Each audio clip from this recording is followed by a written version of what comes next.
अस्सलाम वालेकुम friends, welcome to my YouTube channel. तो आज की इस वीडियो में हम डिस्कस करने वाले हैं chapter 17 rent, interest and profit. First of all rent को हम डिस्कस कर लेते हैं कि इकोनॉमिक रेंट क्या होता है और सिंपल रेंट में क्या डिफरेंस है। Rent is the price paid for use of land और other natural resources which are completely fixed in total supply. ठीक है कि रेंट बेसिकली वो प्राइस होती है जो हम लैंड के यूज़ में भी पे कर सकते हैं, कोई भी नेचुरल रिसोर्स जो हमारे पास है, ठीक है, कुदरत की तरफ से हमारे पास जो भी चीज़ें हैं उस पर मतलब हम जो भी पेमेंट करते हैं वो रेंट कहलाता है। लेकिन यह है कि उसकी सप्लाई फिक्स्ड होती है। जैसे अब लैंड की सप्लाई फिक्स्ड है, ठीक है, एक लिमिटेड लैंड है, उसको ना हम बढ़ा सकते हैं ना कम कर सकते हैं। In a wider sense rent is the payment और reward of the use of any factor of production who supply is fixed. कि बेसिकली नॉर्मल मीनिंग इसका ये भी हो सकता है कि रेंट वो पेमेंट होती है या वो रिवार्ड होता है जो हम कोई भी फैक्टर ऑफ प्रोडक्शन जब यूज़ करते हैं ना तो उसके लिए हम जो पे करते हैं, ठीक है, लेकिन वो फैक्टर ऑफ प्रोडक्शन हमारे पास फिक्स्ड होना चाहिए। The owner of a piece of land claims and receive rent because land is productive and scarce. Normally, when a farmer works on land, the total value of the produce is higher than the total cost borne by him. For example, wages of labor plus expenses of machinery, material plus some profit for the management. In simple word वो ये कह रहे हैं कि एक farmer जब किसी भी लैंड पर काम करता है, ठीक है, तो उससे जो प्रोडक्शन होती है ना या जो वो प्रोड्यूस करता है वो बेसिकली ज़्यादा होता है इंस्टेड ऑफ कि जो उस पर कास्ट आ रही होती है। ठीक है, for example wages of labour plus expense of machinery, ठीक है, and materials plus some profit for management, जिसमें फिर उन्होंने ये सारे एक्सपेंस भी नोट डाउन किए हैं। Surplus production our cost of cultivation is rent which goes to the land owner. ठीक है कि जो भी कल्टीवेशन में कॉस्ट आती है ना, ठीक है, मतलब जो एक्स्ट्रा प्रोडक्शन हो गई है, अब सरप्लस प्रोडक्शन है, ठीक है, उसको ज़ाहिर बात है कल्टीवेट करना है तो उस पर जो कॉस्ट आ रही है ना वो भी रेंट कहलाएगा, ठीक है, जो कि लैंड ओनर के हिस्से में फिर जाता है। For example rent as surplus production. To understand the concept of rent we may take an example. An acre of land is use to grow wheat crop with the following data. ठीक है, अब ये data उन्होंने लिया है कि wages of labour 6,000 rupees बन रही है, कॉस्ट ऑफ इनपुट हमारे पास 5,000 रुपीज़ बन रही है, ठीक है। उसके बाद he may not be the owner of the land but only a tenants, ठीक है। Normal profit for producer of wheat, ठीक है, ये सिंपल जस्ट उन्होंने जस्टिफिकेशन दी है, ठीक है। तो यहाँ पर आप देख लें कि उन्होंने कहा है कि 6,000 लेबर की वेज है, कास्ट ऑफ इनपुट्स जो है वो 5,000 आ रही है। इसी तरह हमारे पास basically normal profit for producer of wheat, ठीक है, कि जो नॉर्मल प्रॉफिट आ रहा है वो 3,000 है। तो टोटल कास्ट हमारी क्या बनेगी। अब हमने नॉर्मल प्रॉफिट जोन है ना उसके आगे ये मेंशन कर दिया है, he may not be the owner of the land but only a tenants. ठीक है, जो ठेके पे ज़मीन लेते हैं ना कि ये प्रॉफिट उनके लिए है तो डेफिनेटली ओनर के लिए ये चीज़ कॉस्ट में जाएगी। ठीक हो गया, इसलिए फिर वो टोटल कास्ट यहाँ पे कर रहे हैं। तो टोटल कास्ट हमारी कितनी 14,000 बन गई। अब रेवेन्यू की अगर हम बात करते हैं तो total production for example 1,000 kg वहाँ से प्रोडक्शन निकली है। प्राइस ऑफ वीट वो कहते हैं 1 kg का 20 है, ठीक है, 20 रुपये आप कर लें, ठीक है, 20 रुपये पर kg है। टोटल रेवेन्यू क्या होगा 1,000 वीट वहाँ से केजी वीट मतलब वहाँ से हमें प्रोडक्शन हुई है उसको मल्टीप्लाई कर देंगे प्राइस ऑफ वीट के साथ 1 kg के, ठीक है, तो हमारे पास 20,000 आ जाएगा। अब इस 20,000 ये मतलब हमारे पास टोटल इनकम आई है, ठीक है। अब इस 20,000 में से हमारा जो ये ऊपर 14,000 कॉस्ट थी इसमें माइनस किया तो हमारे पास 6,000 रुपीज़ जो बच गए हैं वो बेसिकली हमारे पास सरप्लस है। सरप्लस किस तरह कि मतलब एक्स्ट्रा अमाउंट हमें वो एज अ प्रॉफिट भी आप कह सकते हैं रिसीव हुई है। ₹6,000 is the surplus which land produced our, ठीक है, जो कि एक्स्ट्रा लैंड प्रोडक्शन की वजह से रिसीव हुआ है and above the expenses of cultivation, और जो कल्टीवेशन का एक्सपेंस आया उससे भी वो अमाउंट ज़्यादा है। This will go to the owner of the land as rent. ये जो अमाउंट होगी ये जो लैंड का ओनर होगा ना उसके पास जाएगी, क्योंकि इसमें से हमने जो ठेकेदार है उसकी भी मतलब निकाल दिए अमाउंट और उसके अलावा बाकी जो एक्सपेंस आए हैं वो भी निकाल दिए। Gross wage net rent. Rent में भी ग्रॉस और नेट, नेट और प्योर रेंट, ठीक है। नेट रेंट का अदर नेम प्योर रेंट भी है। नेट रेंट और economic rent is the amount paid to land owner use of land, ठीक है, कि बेसिकली जो लैंड का ओनर है उसको जो अमाउंट पे करते हैं ना लैंड यूज़ करने के हवाले से तो वो हमारे पास नेट रेंट या फिर इकोनॉमिक रेंट कहलाता है। Any additional payment such as charges for use of tubewell buildings machinery supplied by the land owner is not included in net rent, ठीक है। लेकिन हमारे पास जो अदर एक्सपेंसेस हैं एडिशनल पेमेंट्स हैं जिसमें बिल्डिंग का रेंट आ सकता है, मशीनरी आ सकती है, ट्यूबवेल आ सकता है, ठीक है, तो वो सारा रेंट का पार्ट वो कहता है कि नहीं होगा। Thus, pure rent is the payment which is made only for the use of surface of land or soil or against extraction of minerals। ये प्योर रेंट सिर्फ वो रेंट होगा बेसिकली जो कि मतलब which is made only for the use of surface of land, जो हम सिर्फ लैंड यूज़ कर रहे हैं या तो उसका हम दे रहे हैं, ठीक है, या कोई वहाँ से हम मतलब हीरे जवाहरात या तेल निकाल रहे हैं, ठीक है, या तो उसका होगा हमारे पास, वो हमारे पास क्या होगा, वो प्योर रेंट होगा। उसके बाद ग्रॉस रेंट है, the total amount received by a landlord from the user of land is called gross rent. कि बेसिकली जो लैंडलॉर्ड को जितनी भी टोटल अमाउंट रिसीव होती है, ठीक है, यूज़र की तरफ से जो उसकी लैंड यूज़ कर रहा है, तो उसको ग्रॉस रेंट कहते हैं। It include the following element, net rent which is purely to reward for services of land, इसमें नेट रेंट भी शामिल होता है, ठीक है, ज़ाहिर बात है वो सर्विसेज फैक्टर प्रोडक्शन की यूज़ कर रहा है तो उस पर जो भी रिवार्ड वो दे रहा है, ठीक है। सेकंड है the payment for use of capital invested on land by the land owner in the form of house, shed, tubewell, ETC, ठीक है। इसके अलावा जो पेमेंट बेसिकली कैपिटल की सूरत में वो इन्वेस्ट कर रहा है लैंड पे या लैंड ओनर को जो रिसीव हो रही है, ठीक है, वो भी इसमें आएगी। मेंटेनेंस के जो चार्जेस और डेप्रिसिएशन है मशीनरी की या फिर कैपिटल गुड्स हैं, ठीक है, own by the landlord being in use on that land, ठीक है, वो भी इसमें ही ग्रॉस रेंट में आएगा। उसके बाद वेजेस जो वर्कर्स को हमने पे करनी है, ठीक है, या एम्प्लॉय किए हुए हैं हमने मतलब लेबर वगैरह, उनको जो हम पे करते हैं, ठीक है, टेनेंट्स वगैरह को, वो भी हमारा इसमें ग्रॉस रेंट में आएगा। उसके बाद हमारे पास डिटर्मिनेशन ऑफ रेंट है। रेंट मतलब डिटर्मन कैसे होता है, हम क्या कह सकते हैं कि हमारे पास ये रेंट होना चाहिए, किस तरह कह सकते हैं। Rent is the payment that the land owner receive for the use of land and it is determine by the demand and supply of land, ठीक है, कि रेंट बेसिकली डिमांड और सप्लाई ही इस चीज़ को मतलब फाइनल करती हैं कि कितना रेंट होना चाहिए। अब सप्लाई हमें पता है, सप्लाई तो फिक्स है, ठीक है, मोस्टली हम लैंड पे ही मतलब रेंट लेते हैं, क्योंकि लैंड हमारे पास लिमिटेड है या फिर फिक्स सप्लाई है, तो सप्लाई फिक्स्ड है इसलिए इसको वर्टिकल बना दिया है। डिमांड हमारी डाउनवर्ड स्लोपिंग है, जहाँ पर ये इंटरसेक्ट कर रही है वहाँ पर हमारा रेंट फाइनल हो जाता है। Modern theory of rent is a part of general theory of prices which are determined by demand and supply, कि जो आजकल मॉडर्न थ्योरी है रेंट की, वो जनरल थ्योरी प्राइसेस की जो भी है, ठीक है, उसके साथ वो लिंक करती है और वो बेसिकली डिमांड और सप्लाई के थ्रू ही डिटरमिन होती है। The theory applies not only to determine the rent of land but also to reward all the factor of production with fixed supply, ठीक है, कि ये सिर्फ लैंड के रेंट के हवाले से ही बात नहीं करती थ्योरी, बल्कि अदर फैक्टर ऑफ प्रोडक्शन जिनकी फिक्स सप्लाई है उनके हवाले से भी इसमें डिस्कशन होती है। डिमांड फॉर लैंड, ठीक है, demand for land is derived और इनडायरेक्ट डिमांड, ये ड्राइव डिमांड भी कहलाती है या इनडायरेक्ट डिमांड कहलाएगी। It depends on the demand for goods which land produced, ठीक है, ये डिपेंड करता है कि जो भी लैंड है वो क्या चीज़ प्रोड्यूस कर रही है, उसकी डिमांड क्या है, ठीक है। उसके बाद और on the value of marginal product of land, marginal product of land means के एडिशनल वो हमें कितनी प्रोडक्शन दे सकती है। Because of law of diminishing returns the marginal product of land decrease, ठीक है, लॉ ऑफ डिमिनिशिंग रिटर्न जो हमने पढ़ा था ऊपर, ठीक है, उसके अकॉर्डिंग जो मार्जिनल प्रोडक्ट है लैंड की वो डिक्रीज़ होती है। ज़ाहिर बात है एक ही ज़मीन पे बार बार हम जब कल्टीवेशन करेंगे, ठीक है, तो उसकी जो एडिशनल प्रोडक्शन है वो कम हो जाएगी। It means more land will be demanded only at lowering of rate, तो सिर्फ इसका मतलब यह है कि हम ज़्यादा लैंड की डिमांड सिर्फ इस सूरत में कर सकते हैं जब उसका रेंट कम होगा। Demand for land can rise at 3 level, 3 वजूहत हैं जिसकी वजह से डिमांड लैंड की बढ़ सकती है। पहली है इंडिविजुअल फार्मर, दूसरी है इंडस्ट्री, ठीक है, तीसरी है द होल इकानमी।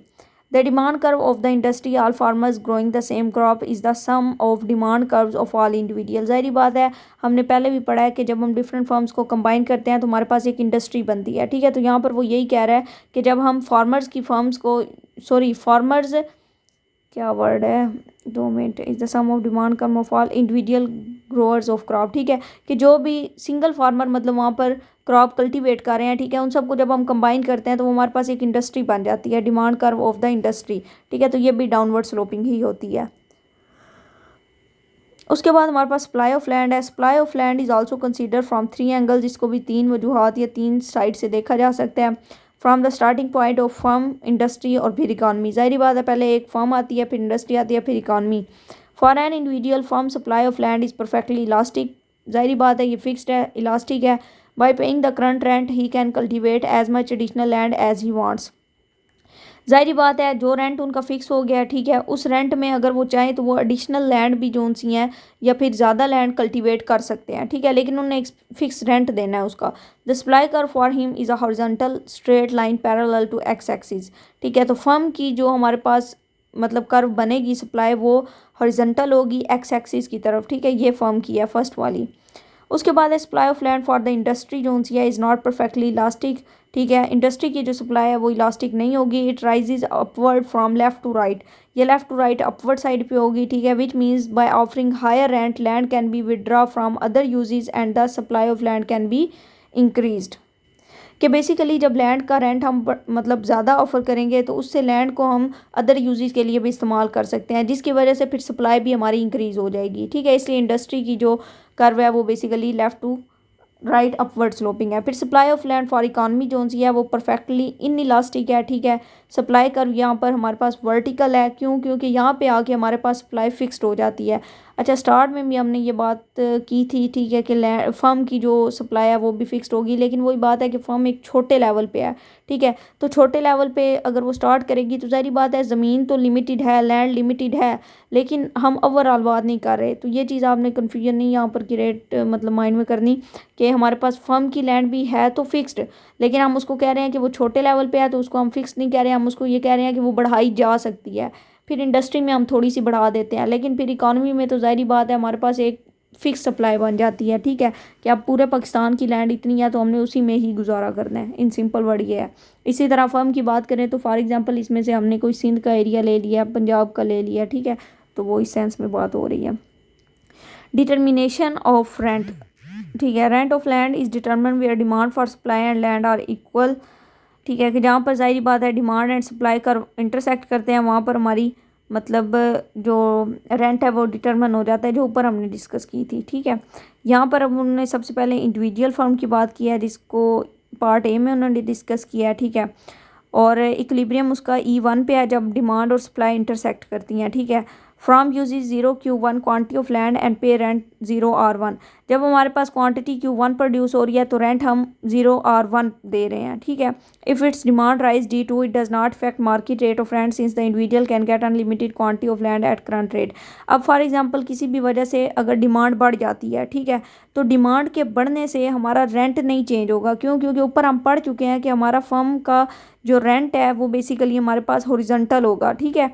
तो उसको वो इन सिंपल वर्ड ये कह रहा है कि अगर हमारे पास डिमांड बढ़ भी जाती है तो उससे प्रोडक्शन हम बढ़ा सकते हैं, लेकिन हमारे रेंट में कोई डिफरेंट नहीं आएगा, ठीक है। ऐसा नहीं है पहले 100 रुपये आता तो अब 200 हो जाए डिमांड के बढ़ने से, बल्कि डिमांड के बढ़ने से भी वो सेम ही रहेगा। इंडस्ट्री का अगर आप देख लें कि अगर किसी वजह से हमारे पास डिमांड बढ़ जाती है, ठीक है, तो उसको रेंट भी बढ़ गया, ठीक है, क्योंकि यहाँ पर हमने सप्लाई ऊपर पढ़ी थी ना कि इंडस्ट्री का जो मतलब सप्लाई कर्व है वो basically left to right upward है, तो उसके अकॉर्डिंग देखें तो यहाँ पर अगर हमारी डिमांड किसी वजह से बढ़ती है तो हमारी जो रेंट है वो भी बढ़ जाएगा। इसी तरह इकॉनमी की बात करें तो इकॉनमी में हमने बात की थी कि हमारे पास वर्टिकल है बेसिकली सप्लाई, ठीक है, फिक्स्ड हो जाती है। तो यहाँ पर अगर डिमांड बढ़ भी जाती है तो पहले ही डिमांड अगर थोड़ी सी बढ़ती है तो हमारा रेंट चेंज नहीं होगा, रेंट सेम ही रहेगा, ठीक है। लेकिन यह है कि अगर फॉर एग्जांपल किसी वजह से ज़्यादा डिमांड बढ़ जाती है, ठीक है, जैसे अब यहाँ D2 पर गई है तो वहाँ पे भी हमारा जो रेंट है वो सेम है, ठीक है। लेकिन यह है कि अगर डिमांड कुछ ज़्यादा ही एक्स्ट्रा बढ़ जाती है, ठीक है, मतलब एक्सट्रीम लेवल पे पहुँच जाती है, तो वहाँ पर फिर हमारा ये है कि जब डिमांड बढ़ती है तो हमारे पास सप्लाई क्योंकि फ़िक्स है तो उस डिमांड को रोकने के लिए हमें रेंट भी बढ़ाना पड़ जाता है, ठीक है। तो जब रेंट बढ़ेगा तो वो सारी चीज़ फिर इफ़ेक्ट होगी। तो ये बेसिकली 3 कंसेप्ट हैं इसके, और उम्मीद है यहाँ से आपको अंडरस्टैंडिंग हो जाएगी। ये सारी वही उन्होंने बात मतलब एक्सप्लेन की हुई है। उसके बाद रिकार्डो थ्योरी ऑफ रेंट, पहला हमारे पास इकोनॉमिक रेंट है। Rent in the price of paid for use of land and other natural sources which are completely fixed is total supply, वही ऊपर वाली बात उन्होंने एक्सप्लेन किया, ठीक है, कि इकोनॉमिक रेंट को रिकार्डो ने किस तरह एक्सप्लेन किया है। फिर David Ricardo describe rent as surplus after detecting the share of other 3 factor wage interest profit from total produce of land. तो रिकार्डो ये बेसिकली कहते हैं कि रेंट वो सरप्लस होता है जो हमारे पास मतलब जो अदर 3 फैक्टर्स हैं ना, जिसमें फैक्टर्स कर लें या फिर वेज इंटरेस्ट प्रॉफिट, ये नॉर्मल हमने पे करना होता है, ठीक है। तो इन तीनों चीज़ों को निकाल के जो हमारे पास एक सरप्लस अमाउंट बच जाती है उसको वो कह रहा है कि वो हमारे पास रेंट होती है। How rent surplus production rising, अब वो कह रहा है कि रेंट बेसिकली मतलब सरप्लस प्रोडक्शन में किस तरह बढ़ सकता है, ये देखते हैं। वो suppose 3 kinds of lands A, B, C grade are available when labor and capital are applied on these lands, their productivity per acre follow as। so for example हमारे पास वो कहता है कि 3 A, B, C 3 लैंड्स हैं, ठीक है। Labour और capital के हमने यूनिट यूज़ करने हैं, ठीक है, तो उसके डिफरेंट उन्होंने लैंड सी ज़ाहिर बात है उसकी हालत थोड़ी सी ख़राब होगी इसलिए उसकी प्रोडक्शन थोड़ी कम है, 8 है। लैंड B जो सी है वो 10 है, लैंड ए जो सी है उसकी 12 है, फिर दूसरा यूनिट यूज़ करेंगे तो 10, 8, 6 है, फिर 8, 6, 4 है, ठीक है। अब यहाँ पर वो सिंपल वे में समझा देंगे कि इनिशियली मोस्ट प्रोडक्टिव लैंड ए, के ज़्यादा मतलब अच्छी क्वालिटी की जो लैंड है वो ए है, विल बी कल्टिवेटेड, उसको कल्टिवेट किया जाएगा। Suppose cost of 1 unit of labour is ₹1200, ठीक है, which produce 12 months of wheat, ठीक है। वो कहता है कि एक मतलब जो हमारे पास यूनिट है उसकी कास्ट 1200 रुपये है, ठीक है, फैक्टर ऑफ प्रोडक्शन की या लेबर की, ठीक है, जो कि 12 मन मतलब जो गंदम है वो प्रोड्यूस कर रहा है। The cost of wheat per month will be 1200 divided by 1200 rupees, ठीक है। तो हमारे पास जो पर मंथ मतलब वीट पे जो कॉस्ट आ रही है ना वो 100 रुपीज़ है, ठीक हो गया। If price wheat is ₹100, 12 month cost of cultivation ₹1200 is covered, ठीक है। अब वो कहता है कि अगर हमारे पास वीट की प्राइस भी 100 रख दी जाए, ठीक है, प्रोड्यूस भी 12 मन हो रही है, ठीक है, तो जाहिर बात है उसकी वो कॉस्ट है वो उसमें कवर हो जाएगी, 1200 कॉस्ट मिल जाएगी। यहाँ पर उन्होंने लैंड एक कल्टीवेशन का एक फार्मूला दे दिया, वही 12 को 100 से मल्टीप्लाई कर दिया, cost of cultivation divided by surplus income. अब हमने ऊपर क्या पढ़ा है कि हमारे पास फॉर एग्जांपल लैंड ए है, ठीक है, जहाँ पर 1200 का हमें मतलब लेबर हायर करनी पड़ रही है, 1200 रुपीज़ हमें उसको देने हैं, ठीक है, और 12 मन जो सी है वो गंदम प्रोड्यूस हो रही है। अब फॉर एग्जांपल हम मतलब गंदम की जब प्राइस लगाते हैं तो वो एक मन 100 रुपये का रख लेते हैं, तो जाहिर बात है एक मन जब 100 रुपये का होगा उसको 12 से मल्टीप्लाई करेंगे तो हमारी मस्से मार के सिर्फ वही गल होगी कि हमारी कॉस्ट निकलेगी, ठीक है, 1200 रुपये वही कॉस्ट निकलेंगे, तो हमारा सरप्लस इनकम क्या होगी, ज़ीरो होगी। क्यों? क्योंकि वहाँ से हमें प्रॉफिट तो मिले ही नहीं है, जितना हमने एक्सपेंस किया उतने में ही वो सेल हुई है। There is no surplus and no rent, land B is not cultivated yet. अब वो कह रहा है कि जो लैंड ए है ना वहाँ पे हमें कोई सरप्लस वगैरह नहीं मिला, ठीक है, और बी लैंड को अभी हमने कल्टीवेट नहीं किया, ठीक है। अब यहाँ पर हम देख लेते हैं, अच्छा ये इन्होंने मिक्स कर दिया थोड़ा सा, ये लैंड ए कल्टीवेटेड, चलिए इसको पढ़ लेते हैं फिर वहाँ से क्लियर हो जाएगा। Suppose demand rises and price of wheat reach ₹120। अच्छा अब ये लैंड ए की बात कर रहा है, ठीक है, और सपोज कर रहा है कि फॉर एग्जांपल हम कहते हैं कि किसी वजह से डिमांड बढ़ गई है, ठीक है, डिमांड बढ़ी है तो प्राइस जो वीट की है ना वो भी थोड़ी सी बढ़ गई है। वो पहले मतलब हमारे पास कितनी थी, पहले 100 रुपया थी तो अब 120 हो गई है। Only 10 months of wheat can cover the cost, ठीक है। अब क्या हो रहा है, क्योंकि डिमांड बढ़ी है, वीट की प्राइस बढ़ गई है, ठीक है, तो हमारे पास जो कास्ट कवर हो रही है वो 10 मंथ्स के अंदर कवर हो रही है, ठीक है। पहले हमारे पास मतलब जो वीट की प्राइस थी वो 100 रुपीज़ थी, हम कह रहे थे कि 12 मन प्रोड्यूस हो रही है, हमने 100 ही एक मन की मतलब 100 ही रुपीज़ रखी है, तो हमारे पास सिर्फ कॉस्ट ही पूरी हुई है, हमारे पास प्रॉफिट नहीं आया। यहाँ पे अब हमारी डिमांड बढ़ी है जिसकी वजह से हमारी जो वीट है ना वो बेसिकली उसकी प्राइस बढ़ गई है। जब उसकी प्राइस बढ़ी है ना तो हमारे पास जो कॉस्ट है ना वो 10 मन के अंदर अंदर कवर हो रही है, जो 2 एक्स्ट्रा मन है ना वो हमारा प्रॉफिट निकल आएगा। कैसे? Now on land A second unit of labour and on land B first unit of labour can be applied, total production is 22 from A and 10 from B equal to 32 months. अब वो कहता है कि for example हम क्या करते हैं कि जो ए हमारे पास है ना उस पर हम बेसिकली अगर सेकंड यूनिट अप्लाई करते हैं और जो लैंड बी है उस पर हम फर्स्ट यूनिट अप्लाई करते हैं तो हमारी प्रोडक्शन सेम होगी। ये देखिए उन्होंने इक्वल कर दिया, ठीक है। तो वो कहता है कि हमारी प्रोडक्शन सेम होगी, तो टोटल प्रोडक्शन हमारी 22 निकली है ए के, और जो 10 है वो बी की तरफ से है, ठीक है, और इसको टोटल कंबाइन हम कर देंगे तो वो 32 है। यहाँ पर अब हम land A cultivated income from 22, जाहिर बात है 22 किस तरह है, क्योंकि हमारे पास 12 मतलब 120 इन सिंपल वर्ड यहाँ पर हमारे पास प्राइस थी, ठीक है, लेकिन 12 मन हम प्रोड्यूस कर रहे थे प्लस 10 मन हमने किया तो हमारे पास 22 निकल आया। 22 को हमने 120 प्राइस से मल्टीप्लाई किया तो 2640 रुपीज़ बन गए हैं, ठीक है।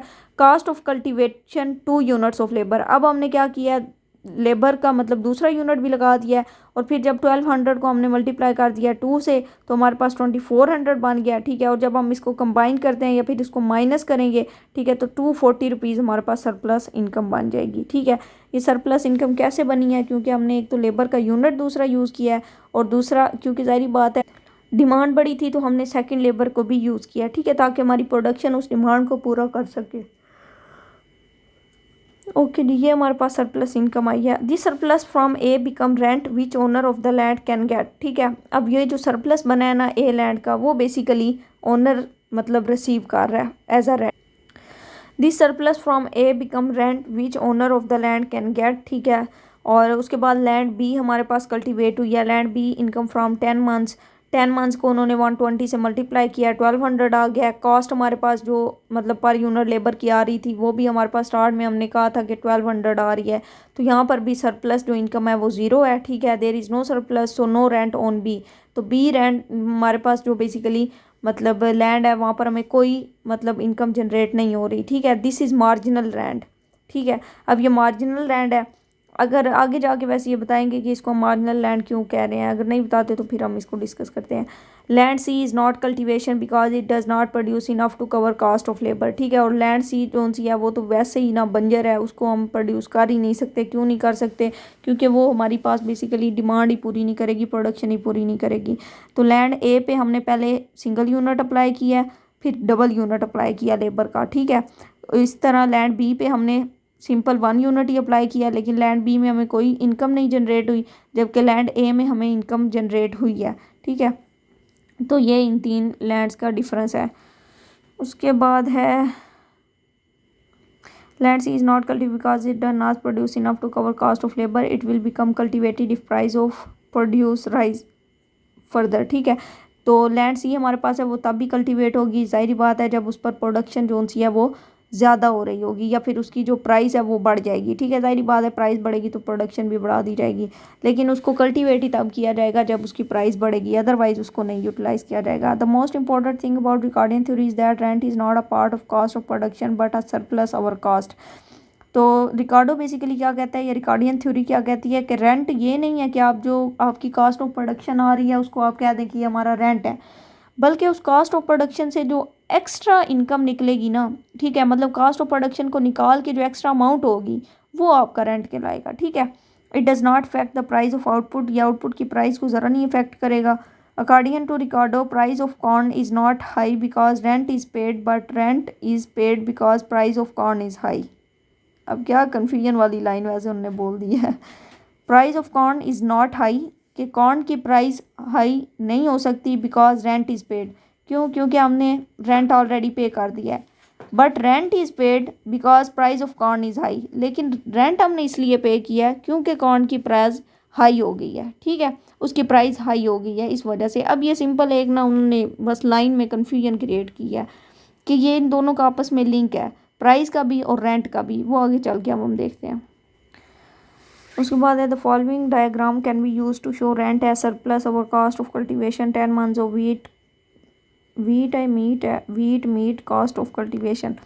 Okay, first of all land A पे उन्होंने बात की है, ठीक है। एक साइड पे उन्होंने लेबर एंड कैपिटल ले लिया, दूसरी साइड पे रेंट लिया, ठीक है। ये सिंपल जो ऊपर हमने ये टेबल पढ़ा है ना, सिर्फ इसको प्लॉट कर दिया उन्होंने इस डायग्राम में, ठीक है। तो अदरवाइज़ ये और कुछ भी नहीं है।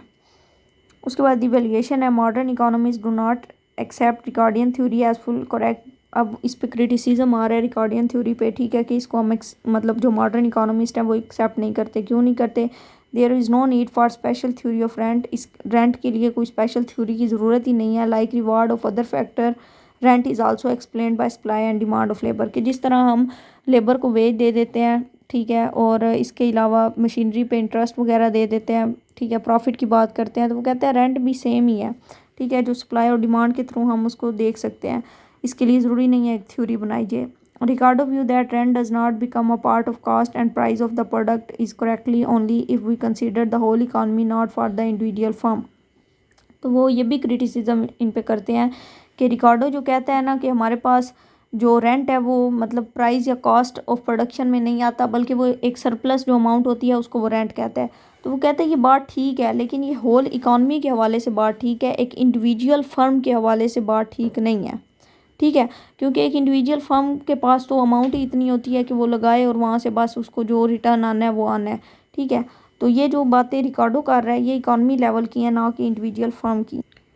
ओके, उसके बाद ग्राफिकल मेथड में उन्होंने ये बेसिकली 3 लैंड्स मतलब ली हैं, ठीक है, लैंड ए, लैंड बी, लैंड सी, ठीक है। अब इसमें उन्होंने कहा है कि जब हमारे पास 0 to P0 हमारे पास ये प्राइस होती है ना स्टार्ट वाली, ठीक है, तो हम बेसिकली जब लैंड को कल्टीवेट करते हैं ना, मतलब इन सिंपल वर्ड, अच्छा उसने स्टार्ट इस तरह लिया है कि हमारे पास जो ए लैंड है वो मोर फर्टाइल है, ठीक है, कि बहुत अच्छी लैंड है। लैंड सी जोन सी है वो इन्फीरियर है, वो अच्छी लैंड नहीं है, ठीक हो गया। तो जब हमारे पास प्राइस 0 P0 होगी ना, तो वहाँ पर हमारे पास कोई रेंट नहीं चार्ज किया जाएगा, ठीक हो गया। वहाँ पर फ्री ऑफ कास्ट मतलब कोई रेंट नहीं होगा और आप प्रोडक्शन करेंगे, कल्टीवेशन करेंगे, ठीक है। लेकिन जो लैंड बी और सी है ना, वो वहाँ पे कल्टीवेशन नहीं करेंगे। क्यों नहीं करेंगे? क्योंकि उन्हें वहाँ से कोई चीज़ जनरेट ही नहीं होनी।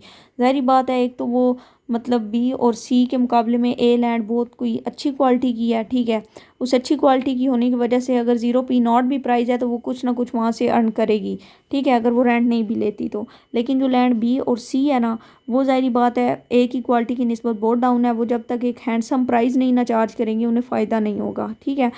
तो इसी तरह वो कहता है कि 0 P0 पे तो सिर्फ लैंड ए ही मतलब काम करेगी। लेकिन अगर प्राइस थोड़ी सी बढ़ जाती है, 0 P0 से हमारे पास 0 P1 हो जाती है, तो तीनों जो लैंड्स हैं ना वो कल्टीवेशन स्टार्ट करेंगी, ठीक है। जब वो तीनों कल्टीवेशन स्टार्ट करेंगी तो हमारे पास जो सी है ना, it does not produce any surplus. तो सी पे हमें कोई प्रॉफिट नहीं होगा। क्यों? क्योंकि वो मतलब हमने डिस्कशन की थी कि कुछ एक्स्ट्रा बहुत ज़्यादा बेनिफिट होगा तब मतलब लैंड को हम प्रोडक्शन के लिए यूज़ करेंगे, अदरवाइज़ नहीं करेंगे, ठीक है। इसी तरह बी और ए जोन से हैं वो कुछ ना कुछ सरप्लस जनरेट करेंगी, लेकिन जो सी है वो बिल्कुल भी नहीं करेगी, ठीक है। तो ये एवरेज कास्ट और मार्जिनल कास्ट वही जो हम पहले पढ़ के आ चुके हैं उसी के थ्रू बताया हुआ है। लेकिन जो इनका कंसेप्ट है वो बेसिकली जस्ट सिंपल यही है। उसके बाद रेंट एंड प्राइस है। There are two views about the relationship between rent and price. According to Ricardo, rent is price determine and not price determining, ठीक है। कि रिकार्डो कहता है कि रेंट जोन है ना वो प्राइस डिटरमन करती है, ठीक है। रेंट इज प्राइस डिटरमाइंड, ठीक है, and not price determining. He says that rent is a differential surplus between the produce of the superior land and that of the marginal land. वो कहता है कि जो एक सुपीरियर लैंड है ना, ठीक है, उसके और मार्जिनल लैंड के दरमियान जो प्रोडक्शन का डिफरेंस होता है ना वो सरप्लस कहलाता है, ठीक है। किस तरह कहलाता है? Since marginal land is cultivated without paying any rent, it prove that rent is not affecting price of wheat. वो कहता है कि जो मार्जिनल लैंड मतलब जो एडिशनल लैंड हम यूज़ करते हैं ना कल्टीवेशन के लिए, उस पर हम कोई रेंट नहीं देते, तो ये प्रूव करता है कि रेंट कभी भी प्राइस को इफ़ेक्ट नहीं करती, ठीक हो गया। Marginal land is covering just the cost of production. जो मार्जिनल लैंड होती है वो सिर्फ कास्ट ऑफ प्रोडक्शन मतलब जो हमारी प्रोडक्शन पे कास्ट आई है सिर्फ उसको कवर करती है। Rent does not inter into price of wheat. और रेंट जोन है उसका प्राइस ऑफ व्हीट के साथ कोई लेना देना नहीं होता। अब इसको देख लेते हैं हम एक पैराग्राफ में, ठीक है। To see how rent in is price determined, look at table 17.2 where increase in price produced rent, ठीक है। अब उन्होंने यहाँ पर दो लैंड ली हैं, एक ए ग्रेड लैंड ली है, दूसरी बी ग्रेड लैंड ली है, ठीक है। Unit of labour and capital ले लिया 1 2 3 4, ठीक है। ए ग्रेड में उन्होंने कहा है कि अगर 1 यूनिट यूज़ करते हैं तो 10 है और बी ग्रेड में 8 प्रोडक्शन होगी। इसी तरह 2 पे 8 6 मतलब ये आप टेबल से देख लेना values. We assume that 2 grades of land are available, land is more fertile, ठीक है। 1 unit of labour and capital when applied to a land produce 10 months of wheat, ठीक है। वो कहता है अगर हम 1 यूनिट लगाते हैं ना ए लैंड पर तो हमें बेसिकली 10 मन व्हीट वहाँ से प्रोड्यूस हो रही है, ठीक है।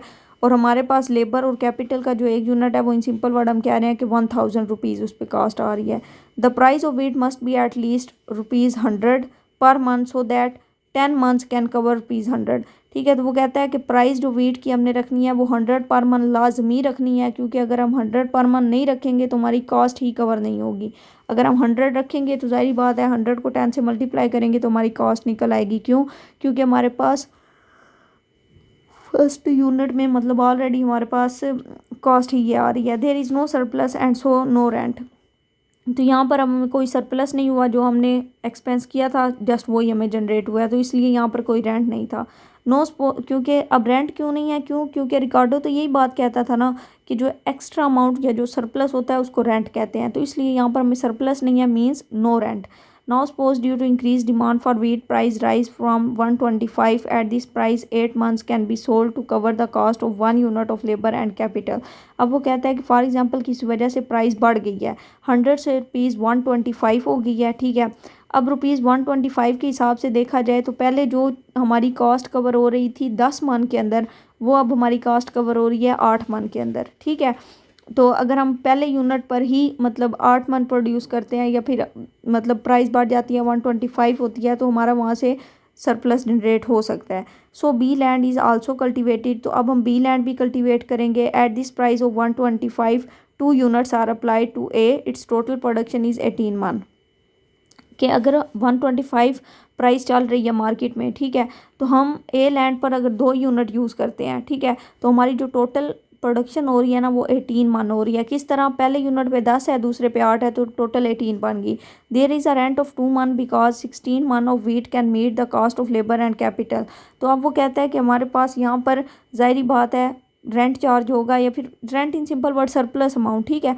तो ज़ाहिरी बात है अब हमारे पास अगर 125 प्राइस है, ठीक हो गया, हमारी कॉस्ट कितनी आ रही है? 2 यूनिट, एक यूनिट की 1000 थी, दूसरे की 2000 बन जाएगी, ठीक है। तो इस तरह वो कहता है कि अब हमारा जो एक्सपेंस है ना वो 16 मन के अंदर कवर हो रहा है, ठीक है। तो हमारे जो 2 मन एक्स्ट्रा होगा ना वो बेसिकली हमारा रेंट कहलाएगा। यहाँ पर देखें 2 months because 6 months of wheat can meet the cost of labour and capital, thus rent has arisen due to rise in price. अब वो कहता है कि जो रेंट है ना वो सिर्फ इसलिए बढ़ा है क्योंकि प्राइस बढ़ी है, ठीक है। तो यहाँ पर हमें पता चल गया है कि रेंट जोन से है वो प्राइस से इफेक्ट होता है, ठीक है, कि rent in simple word price से इफेक्ट होता है। For example it is price determined, ठीक है, कि प्राइस ने रेंट डिटरमन कर दिया। तो उम्मीद है ये अंडरस्टैंडिंग होगी, नहीं हुई तब भी बताइएगा, फिर इसको कवर कर लेंगे दोबारा। उसके बाद हमारे पास है From the point of view of whole economy, rent is a pure surplus. It does not enter into the prices for the economy as a whole. Supply of land is fixed. अच्छा ये वही बातें हैं सारी, इनको फ़िलहाल बस इतना ही करते हैं। उसके बाद हमारे पास है from our discussion we can conclude that rent is neither wholly price determined nor price determining, ठीक है। It is the relative scarcity of land in relation in demand which decides the relation between rent and price, ठीक है। कि हमारे पास basically जो rent है ना उसके लिए अब ज़ाहिर बात है लैंड पे ही रेंट होता है, तो लैंड हमारे पास स्केर्सिटी भी है उसकी, ठीक है, लिमिटेड है हमारे पास, और उसकी अगर डिमांड अचानक बढ़ जाए तो उसको हम ज़्यादा या कम तो नहीं कर सकते, तो उसके लिए हमारी प्राइसेस इफेक्ट होती हैं, तो इससे फिर हमारा वो प्राइस और रेंट का जो रिलेशनशिप है वो डिसाइड होता है, ठीक है। तो इन सिंपल वर्ड ये है कि प्राइस और रेंट भी आपस में रिलेट करते हैं। उसके बाद हमारे पास है quasi rent. Quasi rent is that temporary rent which arise due to fix supply of any factor other than land, ठीक है। कुज़ाई रेंट ऐसा रेंट होता है जो टेम्पररी मतलब रेंट होता है, थोड़े टाइम के लिए होता है, जो बढ़ सकता है फिक्स्ड सप्लाई की वजह से, ठीक है। मतलब ज़रूरी नहीं है इसमें अब लैंड ही हो, अदर कोई फैक्टर भी हो सकता है, ठीक है। The concept of quasi rent was introduced by Marshall. Certain factors such as machine, ships, house, even human abilities may be fixed in supply in the short run, ठीक है। तो ये कुज़ाई रेंट का जो कंसेप्ट है ये मार्शल ने दिया था, और मतलब हमारे पास जो फिक्स सप्लाई है वो ज़रूरी नहीं है कि लैंड की फिक्स सप्लाई हो, बल्कि शॉर्ट रन में अगर हम देखें तो हमारे पास मशीनरी की भी, शिप्स की भी, हाउसेस की, ठीक है, लोगों के काम करने की जो एबिलिटी है उसकी भी सप्लाई फिक्स्ड होती है। When demand rise they earn extra amount which is called quasi rent. जब भी डिमांड बढ़ती है, ठीक है, तो ये सारे जितने भी इनपुट्स हैं, ठीक है, शिप्स, हाउसेस, मशीनरी, ठीक है, तो इन सब को एक एक्स्ट्रा अमाउंट मतलब अर्न होती है, तो वो जो एक्स्ट्रा अमाउंट अर्न होती है ना वो कुज़ाई रेंट कहलाता है। It is not rent but it is like rent. ये रेंट नहीं है लेकिन ये रेंट की तरह है, ठीक है। As the supply of the factor can be increased in the long run the temporary surplus और extra income quasi rent will be eliminated. अब वो कहता है कि लेकिन अगर हम लॉन्ग रन में बात करें ना कि for example supply of factor long run में बढ़ गई है, ठीक है, तो ये जो टेम्पररी सरप्लस है जिसको हम कुज़ाई रेंट कह रहे हैं तो वो एलिमिनेट हो जाता है, ठीक है। तो वहाँ पर ज़ाहिर बात है लॉन्ग रन है, आप मशीनरी को मतलब किसी वे में भी यूज़ कर सकते हो, कॉन्ट्रैक्ट आपका लॉन्ग टर्म होता है तो वहाँ पर इशू नहीं होता। जो शॉर्ट टर्म का है ना कॉन्ट्रैक्ट आपका, ये शॉर्ट रन में आप कोई भी इस तरह के इनपुट यूज़ करते हो तो डेफिनेटली फिर वहाँ पे मतलब जो आपको मतलब अगर फॉर एग्जांपल डिमांड बढ़ गई है, ठीक है, उस डिमांड के बढ़ने से आप क्या करेंगे कि बेसिकली उसकी प्राइस भी बढ़ा देंगे, ठीक है, तो वो जो एक्स्ट्रा प्राइस होगी वो उसका रेंट कहलाएगा। लेकिन लॉन्ग रन में तो आपने फिर ऑलरेडी परचेज़ की होती हैं चीज़ें, तो वहाँ पर ये कुज़ाई रेंट का कंसेप्ट नहीं बन सकता। Suppose in a locality two doctors A and B are practicing and Dr. A is earning 40,000 a month. By chance Dr. B gets employment in Saudi Arabia. He leaves now only Dr. A is available in the locality is earning rise say 60,000 a month. So he earned an additional income of 20,000. This is Kuzair rent which Dr. A earned because the supply of doctor is that locality is not increasing in the short run. अब वो कहते हैं for example एक locality है, कोई भी area, वहाँ पर दो डॉक्टर हैं, डॉक्टर ए है, डॉक्टर बी है, ठीक है। ए डॉक्टर की जो इनकम मंथली है ना वो 40,000 है, लेकिन बाई चांस क्या होता है, जो बी डॉक्टर है वो सऊदी अरेबिया या किसी भी कंट्री चला जाता है, तो जब ज़ाहिर बात है किसी एरिया में एक डॉक्टर होगा तो उसकी इनकम भी बढ़ जाएगी। उसकी इनकम फॉर एग्जांपल अब 40 से 60 हुई है, तो वो जो 20,000 उसकी इनकम इंक्रीज़ हुई है ना, वो कुज़ाई रेंट कहलाएगा। क्यों? क्योंकि शॉर्ट रन में ज़ाहिर बात है उनके पास कोई और डॉक्टर अवेलेबल नहीं है, ज़ाहिर बात है अब उन्होंने उसी से ही एक्स्ट्रा काम लेना है। अब उससे जब एक्स्ट्रा काम लेंगे उसकी इनकम बढ़ जाएगी, तो वो कुज़ाई रेंट कहला जाएगा। उसके बाद the surplus income of ₹20,000 may be eliminated in the long run when some new doctor is attracted to the locality के। लेकिन यही अगर लॉन्ग रन टाइम पीरियड होता तो वहाँ पर उसकी वो जो इनकम थी वो नहीं बढ़नी थी। क्यों नहीं बढ़नी थी? क्योंकि वहाँ पर कोई नया डॉक्टर भी आ सकता था, ठीक है, फ़ौरन, तो इसलिए वहाँ पर मतलब उसकी इनकम नहीं, कोज़ाई रेंट नहीं जनरेट हो सकता था। Suppose on some day wagons and mini buses go on strike due to temporary shortage of taxi and rickshaws, their owner earn additional income which is quasi rent which may disappear next day। ठीक है, अब for example वो कह रहा है कि किसी भी हड़ताल की वजह से, ठीक है, जो रिक्शा या फिर टैक्सी ड्राइवर हैं, ठीक है, वो उस हड़ताल में चले जाते हैं, जिसकी वजह से क्या होता है, their owner earn additional income, उससे जो ओनर है उनकी एडिशनल इनकम जनरेट होगी। ठीक है, तो वो जो एडिशनल इनकम होगी ना, वो बेसिकली अब उनकी एक दिन, क्योंकि हड़ताल वगैरह ये जो भी मतलब इशू आ रहा है टेम्परेरी शॉर्टेज का, ठीक है, वो एक दिन का है, तो उस एक दिन में तो उन्हें एक्स्ट्रा इनकम जनरेट हो जाएगी, लेकिन उससे नेक्स्ट डे वो इनकम जनरेट नहीं होगी। ठीक है, तो वो क़ज़ाई रेंट का ही पार्ट होगा। मतलब एक छोटे से टाइम पीरियड के लिए आपको जो एक्स्ट्रा मतलब कोई सरप्लस मिलता है। Which can also explain quasi rent in a diagram. Okay जी, ये डायग्राम बनाई गई है, इसमें एक साइड पे प्राइस, दूसरी साइड पे नंबर ऑफ मशीनरी ली गई है। शॉर्ट रन सप्लाई इसमें फिक्स्ड है, ठीक है, क्योंकि ज़ाहिर बात है शॉर्ट रन में हम उसको चेंज नहीं कर सकते। लॉन्ग रन सप्लाई हमारे पास हॉरिजॉन्टल है ऑन द एक्स एक्सिस, ठीक है, और शॉर्ट रन वर्टिकल है ऑन द वाई एक्सिस। ठीक है, पहले हमारे पास D1 डिमांड है, तो वहाँ पर हमारा इक्विलिब्रियम E1 पे बन रहा है, लेकिन अचानक अगर डिमांड बढ़ जाती है, ठीक है, तो हमारे पास जो शॉर्ट रन है उसमें प्राइस बढ़ जाएगी। ठीक है, तो शॉर्ट रन में प्राइस बढ़ेगी, लेकिन लॉन्ग रन में देखा जाए तो हमारे पास नंबर ऑफ मशीनरी भी बढ़ सकती है। ठीक है, तो ये उन्होंने कंपैरिजन कर दिया लॉन्ग रन और शॉर्ट रन का। इन सिंपल वर्ड कि शॉर्ट रन में डिमांड बढ़ी है तो साथ प्राइस भी बढ़ गई है। ठीक है, लेकिन लॉन्ग रन में अगर डिमांड बढ़ी है तो मशीनरी बढ़ गई है, प्राइस वो ही रही है। ठीक है, जस्ट ये डिफरेंस है।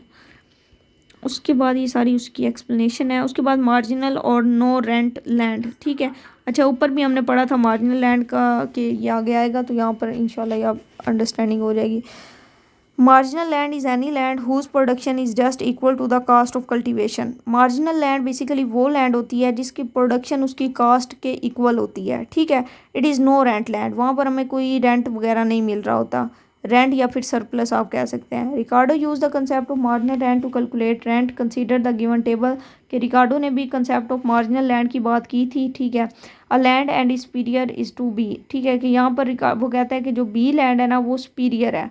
ठीक है, ए की निस्बत। Suppose the cost of a unit of labour is ₹1,000। अगर हम एक लेबर लगाते हैं तो उसको हमने 1,000 पे करना है। So long as price of wheat is ₹100 per month, और जो प्राइस है वो 100 है पर मंथ। लेकिन जो ए है ना, only a land is cultivated, सिर्फ ए लैंड ही हम कल्टिवेट कर रहे हैं। ठीक है, it's 10 months of output just cover cost. अगर वो 10 मंथ प्रोडक्शन कर रही है तो वो उसकी कास्ट कवर हो रही है। 10 को 100 से मल्टीप्लाई करें तो 1000 आ जाएगा, मतलब जो एक्सपेंस आ रहा है वो कवर हो रहा है। ठीक है, देयर इज़ नो सरप्लस, यहाँ पे हमें कोई सरप्लस या कोई एक्स्ट्रा अमाउंट नहीं मिल रही।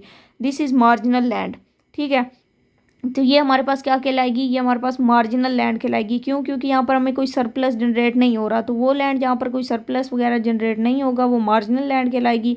Land B is not cultivated because at this price it's produce 8 मन हैज़ लेस वैल्यू दैन ₹1,000। ठीक है, तो जो बी लैंड है उसको हम प्रोड्यूस नहीं करेंगे। क्यों नहीं करेंगे? क्योंकि हमारी पर लेबर जो कास्ट आ रही है वो 1,000 है, लेकिन जो हमारे पास लैंड बी प्रोडक्ट प्रोड्यूस कर रही है वो 8 मन है। ठीक है, तो 100 रुपीज़ है, अगर उसको हम मल्टीप्लाई 8 से करेंगे तो हमारी कॉस्ट भी कवर नहीं होगी। ठीक है, तो हमारा लॉस हो जाएगा। At the price of produce increase B land become cultivable. लेकिन अगर प्राइस बढ़ जाती है 125 हो जाती है, ठीक है, ए डज़ नॉट रिमेन मार्जिनल, तो वहाँ पर हमारे पास जो जो ए लैंड होगी ना वो मार्जिनल नहीं लगेगी अगर प्राइस बढ़ जाती है। क्यों? क्योंकि अब प्राइस बढ़ी है, जाहिर बात है उसकी कॉस्ट से ज़्यादा अर्निंग हो रही है, तो जब कॉस्ट से ज़्यादा अर्निंग होगी तो वो हमारे पास सरप्लस जनरेट होगा, रेंट जनरेट होगा। तो हमने कहा है मार्जिनल लैंड वो लैंड होगी जहाँ पर कोई रेंट जनरेट नहीं होगा, लेकिन प्राइस के बढ़ने से क्योंकि अब यहाँ पर रेंट जनरेट हो रहा है, जिसकी वजह से हम कह रहे हैं कि फिर ए हमारे पास मार्जिनल लैंड नहीं रहेगी अगर प्राइस बढ़ जाती है। The value of its product by the first unit of rupees, वही बातें सारी रिपीट हैं। ठीक है, कि वो प्राइस के बढ़ने से उसकी अमाउंट भी बढ़ जाएगी। Now at price 125 produce 8 months on B is sold for ₹1000. This amount is just equal to the cost of cultivation on B. There is no surplus on B and no rent. Now B land is marginal land. ठीक है, अब price बढ़ी है, ठीक है, price बढ़ने से हमारे पास जो A लैंड थी वो मार्जिनल लैंड नहीं रही थी, लेकिन अब प्राइस बढ़ने से हमारे पास कम से कम जो B लैंड है ना वो हमारी कॉस्ट कवर कर रही है। ठीक है, जब वो कॉस्ट कवर करेगी तो वो B लैंड हमारी मार्जिनल लैंड कहलाएगी। क्यों? क्योंकि वहाँ से हमें प्रॉफिट जनरेट नहीं हो रहा, लेकिन कम से कम वो हमारी कॉस्ट कवर कर रही है। ठीक है, तो पहले हमारे पास A लैंड मार्जिनल लैंड थी, लेकिन प्राइस के बढ़ने से A लैंड मार्जिनल लैंड नहीं रही। क्यों? क्योंकि वहाँ से प्रॉफिट जनरेट हुआ है, रेंट जनरेट हुआ है, सरप्लस जनरेट हुआ है। ठीक है, लेकिन उस प्राइस के बढ़ने से हमारी जो बी लैंड है उसने हमें क्या किया है, उसने हमारी कॉस्ट कवर की है। वहाँ से बेशक हमें प्रॉफिट वगैरह या रेंट या फिर क्या नाम है, प्रॉफिट रेंट या फिर मतलब सरप्लस जनरेट नहीं हुआ। ठीक है, तो वो हमारी मार्जिनल लैंड कहलाएगी। तो ये एक इम्पोर्टेंट कंसेप्ट है मार्जिनल लैंड का, अगर ना समझ आए तो अगेन बताइएगा, इसको कर लेंगे। उसके बाद हमारे पास है डिफरेंशियल लैंड रेंट। ठीक है, ये वर्ड खैर मुझे बोलना नहीं आता, डिफरेंशियल या I think differential rent is the rent which arise due to the difference in the productive capacity of land. ठीक है, डिफरेंशियल रेंट वो रेंट होता है जो प्रोडक्टिव कैपेसिटी के हिसाब से चेंज होता रहता है। डिफरेंट लैंड की ज़ाहिर बात है कैपेसिटी डिफरेंट होती है, लैंड क्या इंसानों की भी कैपेसिटी डिफरेंट होती है। ठीक है, उस तरह भी आप एग्जांपल ले सकते हैं। The more superior land will be higher differential rent. Suppose there are 3 grades of land, A B C, 3 lands है हमारे पास situated in the same location, एक ही लोकेशन के अंदर। A is more fertile than B, A ज़्यादा अच्छी है B की निस्बत, और एंड C, B और C की निस्बत A ज़्यादा फर्टाइल है। Which is the marginal land, जो कि मार्जिनल लैंड है। Both A and B will command differential rent over C। ठीक है, अब वो कहते हैं A और B की ज़ाहिर बात है वहाँ पर जो रेंट जनरेट होगा वो डिफरेंशियल होगा C की निस्बत। The rent of A will be greater than B। ठीक है, जो A का रेंट होगा वो B से ज़्यादा होगा, जो B का होगा वो C से ज़्यादा होगा। उसके बाद स्केर्सिटी रेंट है। Scarcity rent is the rent which rise because of scarcity of land in relation to demand for lands. वही बात होगी कि लिमिटेड रिसोर्सेज। ठीक है, स्कार्सिटी या डिमांड की, अच्छा ये वर्ड स्कार्सिटी होता है लेकिन मोस्टली वहाँ से ना स्केर्सिटी निकल जाता है। ठीक है, तो स्केर्सिटी ऑफ जो लैंड है in relation to demand for lands. ठीक है, डिमांड की जो भी लैंड की जो भी डिमांड आ रही है उसके हिसाब से जो उसकी स्कार्सिटी है उसको हम स्केर्सिटी रेंट कहते हैं। Scarcity rent is different from differential rent explained by Ricardo. Differential rent arises because of difference in productive of land, but scarcity rent can arise even if all lands have some same quality. ठीक है, scarcity rent सिर्फ एक ही सूरत में increase हो सकता है जब पूरी लैंड की क्वालिटी सेम हो, लेकिन रियलिटी में देखा जाए क्या सारी लैंड्स की क्वालिटी सेम होती है? सेम नहीं होती। ठीक है, चेंज होती रहती है। Suppose all land is of A quality. ठीक है, कि सारी लैंड ही फर्टाइल है हमारे पास। So long as the total demand for produce can be met by cultivating only a part of total quantity of land available, there will be no rent. ठीक है, if the demand for produce rise and by applying 1 unit of labor on every acre enough production is not available, second unit of labor will be used, assuming that due to law of diminishing return the second unit just meet the cost of cultivation, the first unit will produce surplus which is rent. ठीक है, वही बातें again repeat हो रही हैं। ठीक है, कि फर्स्ट यूनिट लगाएंगे फिर सेकंड लगाएंगे। ठीक है, फिर फर्स्ट और सेकंड को कंपेयर करेंगे तो पता चल जाएगा कि सरप्लस हमें कौन सा दे रहा है। This is scarcity rent because it is arising due to the fact that supply of land is inelastic and we have to use more doses on the same land. ठीक है, तो ये स्कार्सिटी है बेसिकली कि limited land हमारे पास होती है और उस पर फिर जो भी हम इम्प्लीमेंट करते हैं। उसके बाद सप्लीमेंट्री नोट्स आ गए। बस मेरे ख्याल में ये तो यहाँ पे एंड हो गया। अच्छा ये आगे क्या है? अब मेरे ख्याल में यहाँ तक ओके करते हैं। ठीक है, क्योंकि ये रेंट वाला मुझे पक्का यकीन है कि थोड़ी बहुत कन्फ्यूजन क्रिएट होगी आपको। खैर जो भी कन्फ्यूजन हुई उसको फिर हैंडल करेंगे। इसके बाद फिर फर्दर हम इस चैप्टर को नेक्स्ट लेके चलेंगे, क्योंकि ये चैप्टर काफ़ी मतलब लंबा है। तो मेरे ख्याल में इतना इनफ है आज के लिए। वीडियो को लाइक शेयर सब्सक्राइब कर दीजिएगा ताकि आने वाली नेक्स्ट वीडियोस भी आप तक पहुंचती रहें। Thanks for watching. अल्लाह हाफिज़।